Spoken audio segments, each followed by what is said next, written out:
नमस्कार। आज हम बात करेंगे कुछ घाव। कुछ घाव माफ़ी की इजाज़त नहीं देती, कमबख्त एक्सरे में भी नहीं आते हैं वो घाव जो अपने दे जाते हैं। इस संसार का सबसे बड़ा गिफ्ट किसी को मेंटल सपोर्ट करना है और सबसे बड़ा घाव ज़रूरत पड़ने पर वहाँ से भाग जाना है। किसी को भी दिल से दी हुई मदद, किसी को भी दिल से दिया हुई दुआ और किसी को भी दिल से दिया हुआ प्यार और दिल से लिया हुआ भगवान का नाम कभी व्यर्थ नहीं जाता। हमारी ज़िंदगी में जो भी घाव है उसमें हमारी गलती नहीं है, लेकिन उसको भरने की रिस्पॉन्सिबिलिटी हमारी है।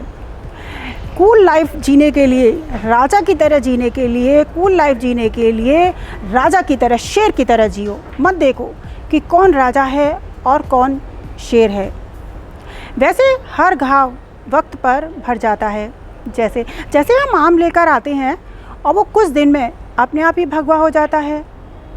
परिवर्तन ज़िंदगी का नियम है। परिवर्तन ज़िंदगी का नियम है। हर चीज़ वक्त पे बदलती ही रहती है। कोई भी संसार में स्थायी नहीं है। और जो आम भगवान नहीं होते हैं उनका हम अचार बना देते हैं। तुम अपना अचार मत बनने दो। तुम अपना अचार मत बनने दो। अपने घाव को भरने की खुद रिस्पॉन्सिबिलिटी लो। मैदान से हारा हुआ आदमी तो फिर भी जीत सकता है, लेकिन मन से हारा हुआ आदमी कभी नहीं जीत सकता। वैसे खुद की समझदारी ही काम आती है। दुर्योधन और अर्जुन के गुरु एक ही थे, द्रोणाचार्य, लेकिन समझदारी अपनी काम आई। रामू एक लकड़हारा था। वो जंगल में जाता, रोज लकड़ी काटता और शहर में जाकर बेचता। इसी से वो अपना जीवन यापन कर रहा था और उसका जीवन चल रहा था। एक दिन वो ऐसे ही जंगल में लकड़ी काट रहा था, तभी उसको किसी के कराहने की आवाज़ आई। तो उसने देखा थोड़ी दूर एक शेर काफ़ी कराह रहा है। उसके पैर में लोहे की कील लगी हुई थी। शेर ने कहा, मेरी मदद करो भाई, पैर में से कील निकाल दो, बहुत दर्द हो रहा है, मैं तुम्हें कोई नुकसान नहीं पहुंचाऊंगा। लकड़हारा पहले डरा थोड़ा, फिर उसने हिम्मत करके शेर के पैर के पंजे से कील निकाल दी और शेर शांति से जंगल चला गया। दूसरे दिन फिर रामू जंगल में लकड़हारा लकड़ी काटने के लिए आया।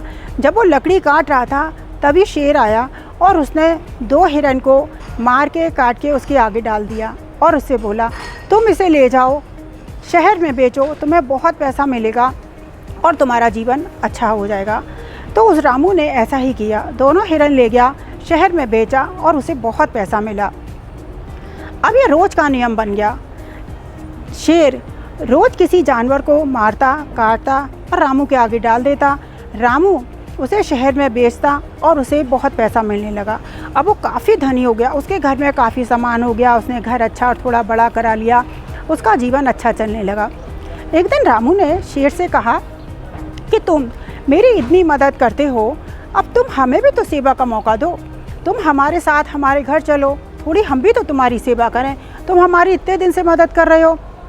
शेर बोला, मैं जंगली जानवर हूँ, मेरा दिमाग कभी भी फिर सकता है। यदि मैंने तुम्हारे बच्चों को खा लिया और फिर तुम तो मेरे दोस्त हो, लेकिन तुम्हारी पत्नी मुझे पसंद नहीं करेगी, तुम्हारे बच्चे मुझे पसंद नहीं करेंगे। पर रामू जिद पे अड़ गया कि मुझे सेवा का मौका दो। शेर उसके घर चला गया। पहले तो पत्नी और बच्चे डरे, लेकिन फिर उसके प्यार से सब खुश हो गए और सब मिलकर रहने लगे। थोड़े दिन सही चला, 20 दिन, 25 दिन। धीरे धीरे शेर की खुराक तो शेर की है, एक बार में उसको 20-25 किलो मांस चाहिए। रामू का बजट बिगड़ने लगा। अब उसकी पत्नी का पारा धीरे धीरे चढ़ने लगा। पत्नी ने एक दिन कहा कि हमारे घर में अब खाने को भी नहीं है, धीरे धीरे सब खत्म होता जा रहा है, इसको खाना खिलाते खिलाते तो हम बर्बादी के कगार पर आ गए हैं, सब कुछ खत्म हो गया है। ये बात शेर ने सुन ली। उसकी पत्नी ने ये बात शेर को सुनाने के लिए ही कही थी। 1 महीने के अंदर अंदर उसके बर्तन भी बिकने को आ गए। शेर के दिल में ये बात चुभ गई। उसने रामू से कहा, इधर आओ, एक हथौड़ी उठाओ और इस कुल्हाड़ी उठाओ और मेरे सिर पर मारो। यदि तुमने ऐसा नहीं किया तो मैं तुम्हारे दोनों बच्चों को खा जाऊंगा। जल्दी करो, मेरे पास वक्त नहीं है, मैं तुम्हारे बच्चों को खाऊं। कुल्हाड़ी उठाओ, मेरे सिर पे मारो। रामू ने कुल्हाड़ी उठाई और शेर के सिर पे मार दी। शेर उसी कुल्हाड़ी को लेकर जंगल की ओर चला गया। थोड़ा वक्त गिरा, रामू का जीवन पहले की तरह ही हो गया।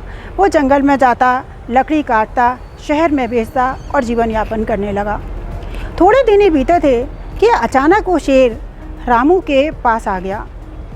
रामू के सामने आया और बोला, देखो दोस्त, मेरे सिर का घाव पूरी तरह भर गया है, मेरे सिर का घाव पूरी तरह भर गया है। जो भी चोट हमारे लगती है सिर में या शरीर में, वो तो भर जाती है और भर गई। और देखो वो घाव दिख भी नहीं रहा है, मेरे सिर पे बाल आ गए हैं और वो घाव पूरी तरह भर गया है। लेकिन तुम्हारी पत्नी ने जो बात कही थी वो मेरे दिल को चुभ गई है और रात को मुझे वो बातें सोने नहीं देती हैं। शरीर की चोट तो भर जाती है, लेकिन मन की बात जो दिल में घर कर जाती है वो नहीं भरती। कुछ घाव ऐसे होते हैं जो कभी नहीं भरते। कुछ घाव माफ़ी की इजाज़त नहीं देते, एक्सरे में भी नहीं आते हैं वो घाव जो अपने दे जाते हैं। इसलिए कोशिश करिए कभी भी किसी का दिल ना दुखाएं। हमेशा हर किसी के साथ अच्छा व्यवहार और मुस्कुरा कर जिएं। नमस्कार। ऐसा करने से आपका जीवन भी खुशियों से भरा रहेगा। नमस्कार। आज के लिए इतना ही।